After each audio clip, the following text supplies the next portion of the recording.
They called me a burden, so I sold everything they took for granted, emotional, vengeful, and mysterious.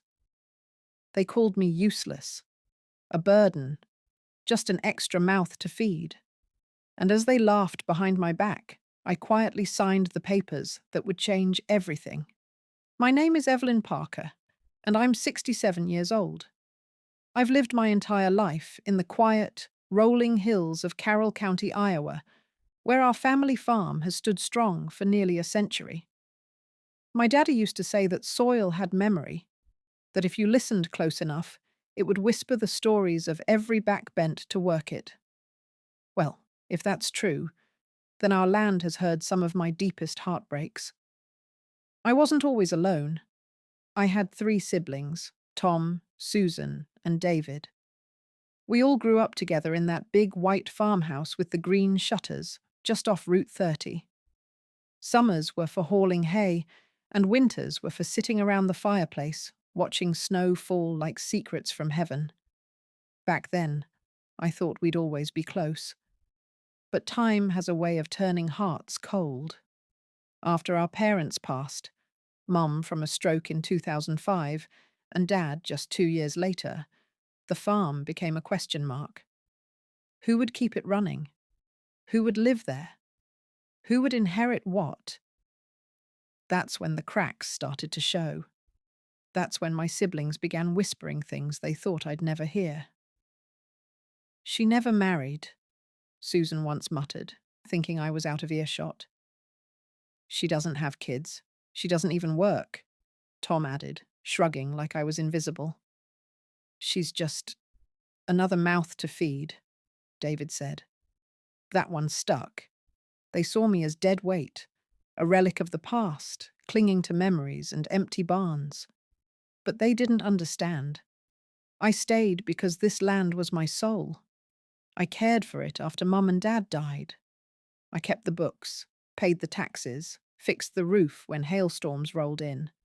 I grew tomatoes out back, sold eggs to the local diner, and donated surplus to the food bank every fall.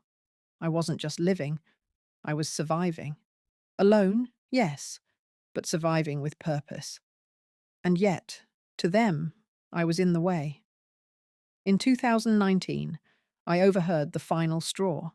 I had come downstairs early one morning to find them huddled around the dining table, Tom, Susan, and David. They hadn't seen me yet. "She's not contributing," Susan said, tapping her perfectly polished nails on the oak table.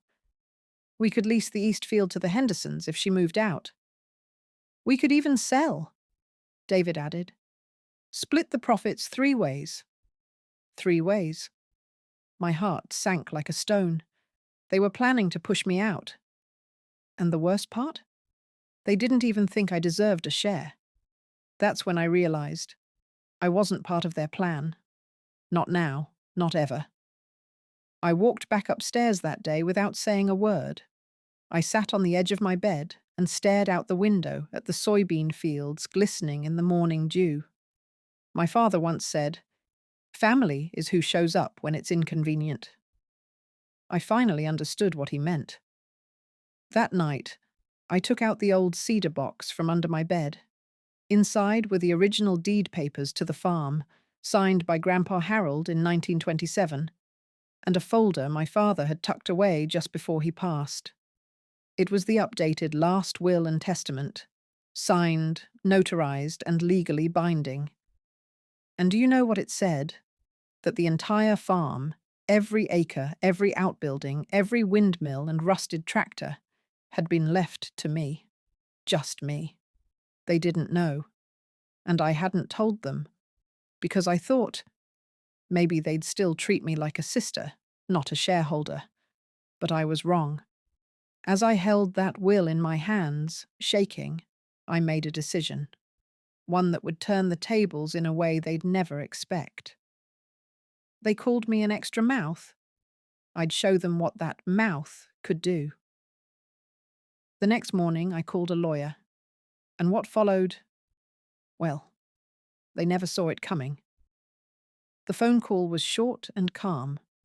Mr. Wallace, my father's old estate attorney from Des Moines, still remembered me. "Evelyn?" he said, his voice warm like flannel on a winter day.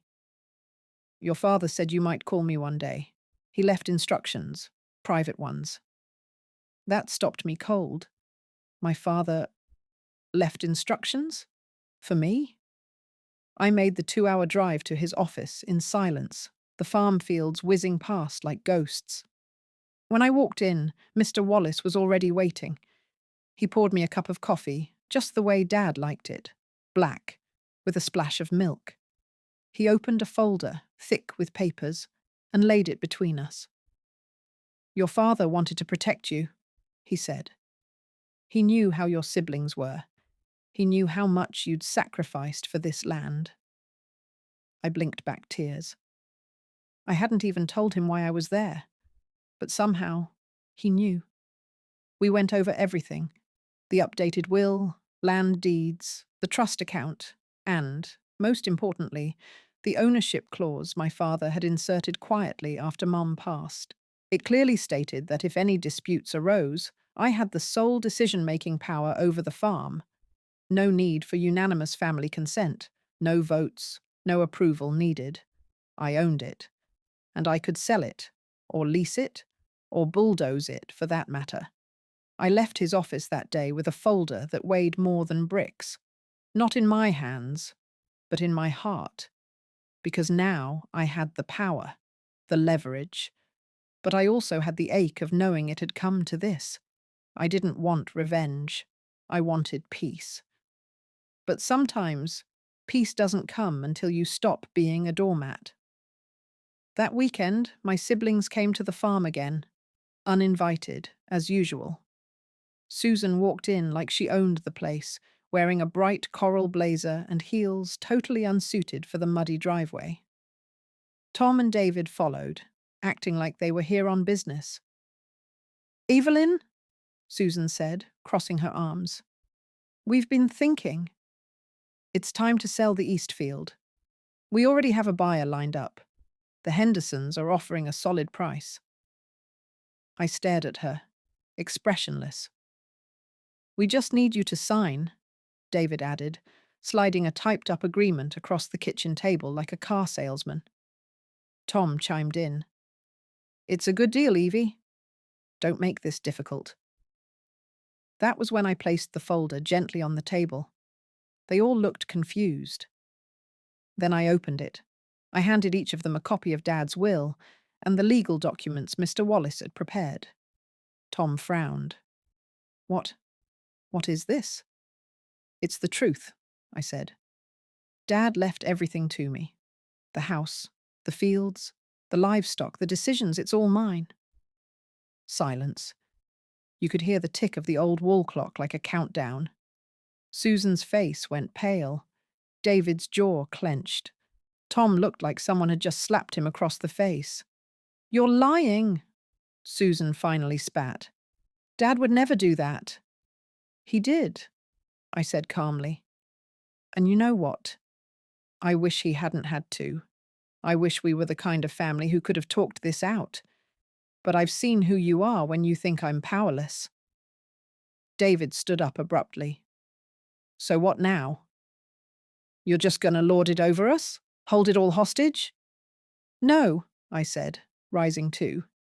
"I'm going to make some decisions, and you won't like them." That night, I stood on the porch, looking out at the land I'd loved and protected my entire life. But now, I didn't feel protected. I felt awakened. Because when you finally realize your worth, you don't sit at tables where love is conditional.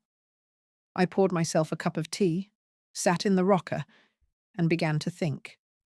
Not about what they'd done to me, but about what I was about to do next. The offer came in fast, and when I told my siblings, they begged. Oh, they begged. It didn't take long. Just one phone call to a local real estate agent, Marcy Hill, a no-nonsense woman from Council Bluffs who'd handled more farm transitions than most folks had births in their families. She came out that week, walked the property, took notes, snapped photos, and gave me a long look when she stepped off the porch. "You're sitting on something big here, Evelyn," she said. "Old family farms with full water rights and this much acreage. You could get 500,000 without blinking." I blinked. "Or," she added, "if you're willing to be patient, maybe even more. Developers are sniffing out this area. All they see is future subdivisions and easy money." I didn't say much, just nodded and stared out toward the west field, the one Daddy always called the stubborn acre. Funny, he could have been talking about me. We listed the property that Thursday, quietly. No sign out front, no newspaper notice, just a few private calls, a listing buried deep online. And within 5 days, we had 3 serious offers. One from a couple looking to turn it into an organic co-op, another from a corporate agricultural investor. But the third, that one made my heart stop. A development firm out of Omaha wanted to buy the entire farm for $850,000, cash. They didn't want the house, or the barn, or the fences, or the tractors. Just the land. The contract was clean. No contingencies. And they were willing to let me stay on the property through the winter, rent-free, so I could close the chapter comfortably. I signed the intent to sell that afternoon. The next morning, I invited my siblings to dinner. I baked chicken, just like Mum used to. Mashed potatoes, green beans, sweet tea. I even set the table with the blue china we only used on holidays. They came, reluctantly, confused, suspicious. Tom was the first to speak once we'd all sat down. "What is this?" he asked, side-eyeing the fine silverware. "A guilt dinner?" "No," I said. "It's a goodbye dinner." Forks paused in midair. I let the silence stretch just enough to make them squirm, then said, "I sold the farm." David's glass clinked against his plate. Susan blinked like I'd slapped her. "You... what?" she whispered. I calmly handed them each a copy of the pending sale agreement. Cash buyer. Closing in 30 days. "You can't do this," Tom said, rising from his chair, his voice shaking. "I can," I said. And I did. "This is our legacy," Susan yelled. "You don't get to destroy that because you're bitter." "Oh," I said softly. "So now it's our legacy? When you called me useless? When you said I didn't matter?" David leaned forward. "We didn't mean—" "You did," I snapped. "Every word. You saw me as dead weight, as an obstacle. So now I'm removing myself." They all began talking at once. Begging, bargaining, threatening lawsuits. Tom even pulled out his phone, frantically searching legal loopholes, mumbling about undue influence and implied family ownership. But it was too late. Everything was in my name, and my attorney had made sure every document was airtight. "I'm not keeping the money," I said, standing up. That shut them up again. "I'm donating most of it to a foundation in Mom and Dad's name. For single women in agriculture. Women who never got credit for working the land." Susan stared at me, mouth open. David looked like he'd been punched. Tom just sat down, stunned. "This place made me who I am," I said. "But staying here, letting you treat me like I didn't exist, that almost broke me." I looked at each of them in the eyes. I'm done being quiet. That night, as I washed the dishes by hand one last time, I felt something I hadn't felt in decades. Peace. Not because I'd gotten revenge, but because I'd reclaimed my voice. And for once, they had no choice but to listen. But peace doesn't come without backlash. What they did next, I never saw coming. I should have known they wouldn't take it quietly. For a moment, after that dinner, I felt like I'd finally closed the book. like I could move forward with dignity, knowing I'd taken control of my story. But the thing about family wounds is they don't scab over clean, they fester. And my siblings weren't done. It started with the calls, dozens of them, sometimes one right after the other. I stopped answering after the second day. I changed my voicemail to something simple. Please respect my boundaries. This decision is final. That didn't stop them. Susan left long, rambling voicemails about healing the family and how I'd embarrassed them in the community. David's messages were cold and short, legal threats cloaked in brotherly concern. But it was Tom's messages that cut deepest. He just kept saying the same thing. You ruined us, Evie. But the real storm came about a week before closing. I came home from picking up some canned goods in Denison, and as I turned into the gravel driveway, I saw something that made my stomach twist. Spray painted in red on the old barn doors were the words, Traitor. You'll regret this. Family first. I sat in my truck, hands trembling on the steering wheel. I didn't cry. I didn't scream. I just froze. The land was quiet. Too quiet. Like it was holding its breath. I called the sheriff. A kind young man named Deputy Halverson showed up within the hour. He took pictures, shook his head, and said gently, Do you have any idea who might have done this, ma'am? I laughed bitterly. I have 3 very loud guesses. He offered to file a report, but I declined to press charges. I didn't want this to turn into a war, but inside, I felt something shift, something harden. They didn't just disagree with my decision, they wanted to punish me for it. Later that week, I received a letter, a formal one, typed and signed by David's attorney. It claimed that my siblings were entitled to a share of the proceeds due to implied contribution and historical inheritance rights. It accused me of acting in bad faith. It demanded mediation. I took the letter to Mr. Wallace in Des Moines. He read it slowly, then looked at me over his glasses and said, This is grasping. They're flailing. But could they win? I asked. No, he said firmly. But they'll make noise. They'll drag it out if you let them. That's when I made my second decision.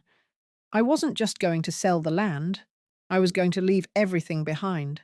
The farmhouse, the furniture, the family photographs in the hallway, all of it. I didn't need to take the pieces with me anymore. I had already carried the weight long enough. I wrote them each a letter, not to explain and not to justify, just the truth. To Susan, I wrote, You always believed love had to be earned. I hope one day you see it can also be given freely. To David, power isn't in control. It's in compassion. Try leading with that next time. To Tom, you weren't ruined by me. You were ruined by your own silence when it mattered most. I left the letters on the kitchen table, neatly folded under 3 chipped coffee mugs, one for each of them. Then I packed a single suitcase, 2 changes of clothes, a framed photo of Mom and Dad in their wedding attire, and 1 packet of heirloom tomato seeds I'd saved from last year's garden. I locked the front door, slid the key into the mailbox, and drove away. The windmill in the distance turned slowly, creaking like an old friend waving goodbye. For 67 years, I had been the quiet one, the dependable one, the one who stayed behind while everyone else lived their lives, but not anymore. I wasn't running away from the past. I was walking towards something new. I thought I'd left the worst behind. But then, 3 months later, a letter arrived that stopped my heart. I settled in Decorah, a quiet town in northeastern Iowa where the hills roll like soft shoulders and the air smells of pine and promise. I rented a modest 1-bedroom cottage on the edge of town.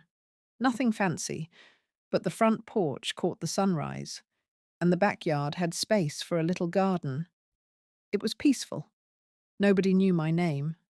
Nobody looked at me like I owed them anything. I volunteered at the community library 3 days a week. On Thursdays, I'd walk to the farmer's market and buy bread from a woman named Cora, who always gave me an extra slice of banana loaf just because. Slowly, I stitched together a new kind of life. Quiet, gentle, mine. Then the letter came. It was a plain white envelope, no return address. The handwriting was unmistakable. Susan. My hands trembled as I opened it. I half expected venom, more legal threats, some final grasp at control. But inside was something else entirely. Evelyn, we were wrong. All of us. I know you probably won't believe that. And maybe you never want to hear from me again. I understand.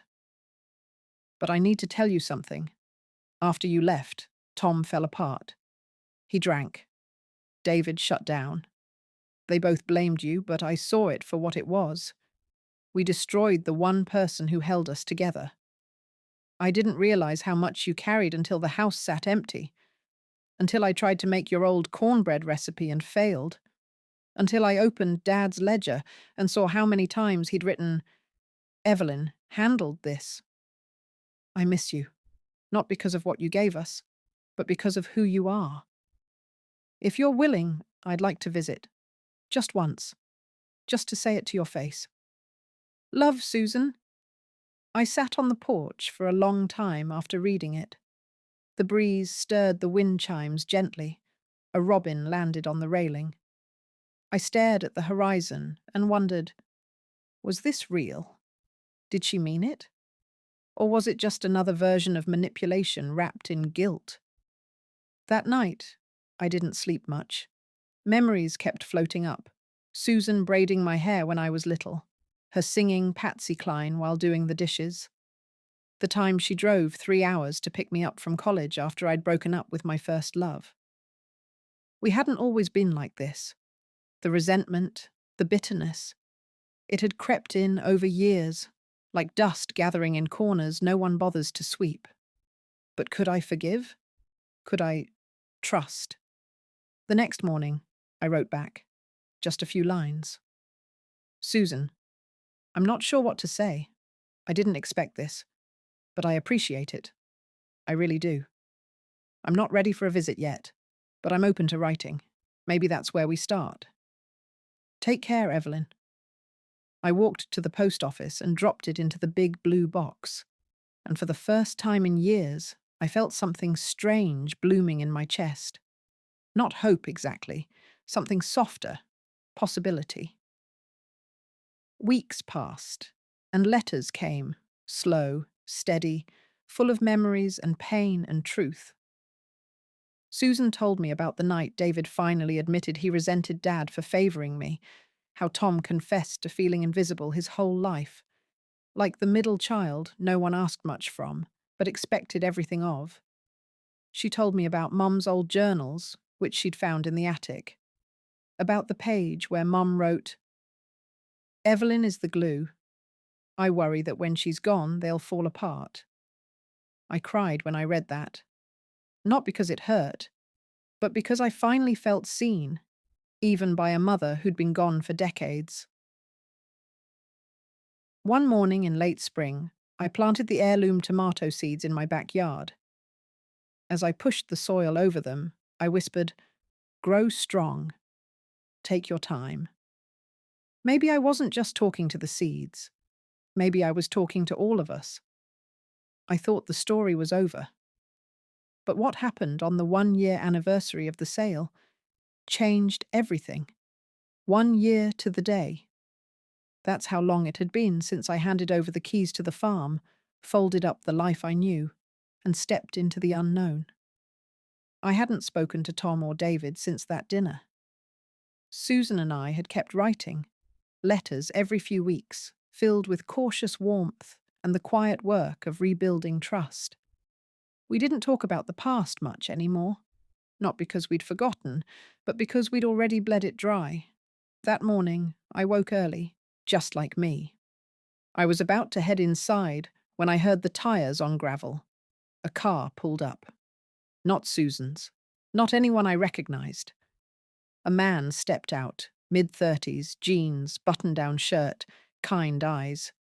He held a folder in his hands and walked toward me with the hesitancy of someone unsure whether they were welcome. "Mrs. Hart?" he asked. "Yes," I said slowly, standing. "I'm Caleb Jensen. My company purchased your family's property last year." I blinked. "You work for the development group?" "I did," he said, then smiled gently. "But I left a few months ago. Started something new. Actually, that's what I'm here about." He opened the folder and handed me a thick envelope. Inside was a photograph. The farmhouse, restored. Painted white with soft blue shutters. The barn stood tall, refurbished with new siding and its roof intact. But the land was untouched. No subdivisions, no bulldozers, no concrete scars, just golden fields, wildflowers, fences mended with care. "What is this?" I asked, heart pounding. He nodded. "After we bought the land, my father, he passed not long after, left me a letter. He was from this town. Turns out he grew up admiring your family. He always said, 'That Hart farm taught me what hard work looks like.' When he heard the place was for sale, he made the purchase under the development firm's name.